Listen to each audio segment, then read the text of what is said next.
E por que esse assunto está na pauta de hoje? Porque mais do que nunca, a Faria Lima, nosso centro econômico, nosso polo econômico, a Faria Lima está tentando se afastar de Flávio Bolsonaro. E vejam só quem tem aparecido como uma forte opção de apoio para esse segmento. O Renan Santos. E o Renan Santos, Soninha, só para te contextualizar, tem um pessoal aqui na nossa audiência que é apaixonado pelo Renan Santos. Eles são chamados de felinos, tá? Então, assim, os felinos vão adorar essa pauta.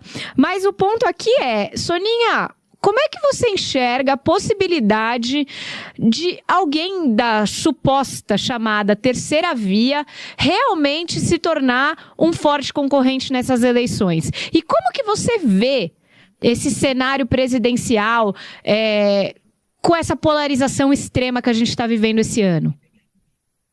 É engraçado pensar no Renan não como um extremo, né? Colocar o Renan como uma alternativa entre os extremos. Bom, ele é um terceiro extremo, né?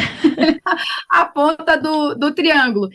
E um outsider é um perigo numa eleição tão indefinida como a nossa. Em São Paulo, na última eleição municipal, teve um Pablo Marçal, oi, quem? Pablo quê? Muito prazer.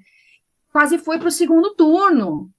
É um cara com discurso totalmente desconexo, não é o caso do Renan, mas um cara usando ali seu personagem de coach para convencer as pessoas de que tudo poderia ser diferente, e quase deu certo, quase, esse cara que não tem a menor noção de administração pública, de política ou de cidade, corremos o risco de eleger um Pablo Marçal, prefeito de São Paulo.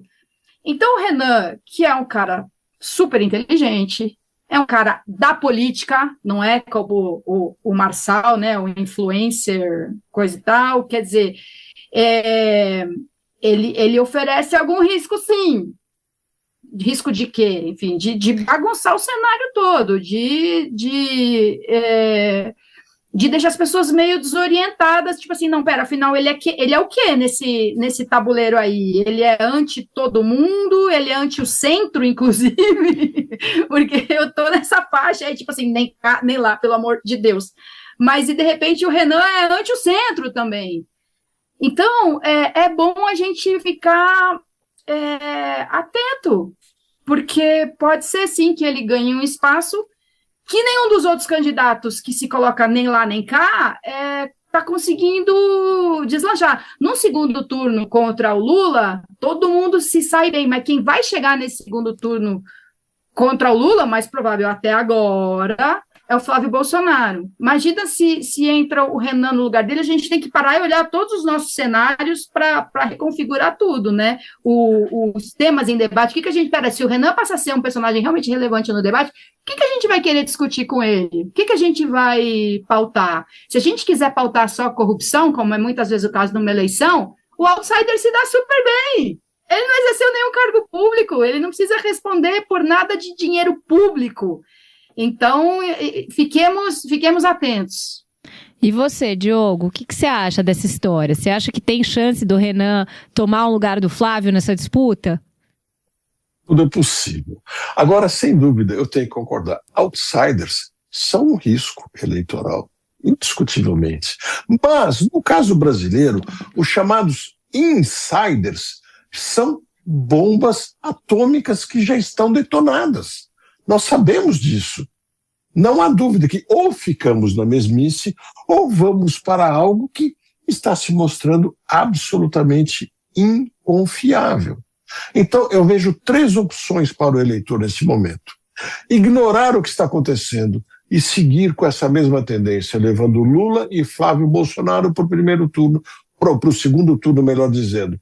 E aí o Lula vai vencer a eleição. O Flávio não tem a mínima condição de liderar e mostrar dignidade ao ponto de enfrentar o Lula. Essa é a realidade.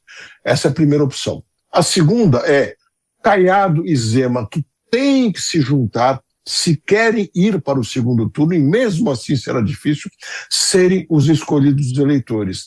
Aí, como o grande adversário do Lula é o próprio Lula e a maioria do eleitorado cansou dele, pode ser que apostem em Caiado Zema. E a terceira opção é justamente o chamado outsider, que é o Renan Santos, que se for ele o escolhido para o segundo turno, também tem chances de ganhar do Lula muito mais do que Flávio Bolsonaro, na minha visão, o mais fadado a perder a eleição se for para o segundo turno. Você sabe, Diogo e Soninha... Se esse conteúdo foi relevante para você, deixa seu like, comenta e não esquece de se inscrever, hein?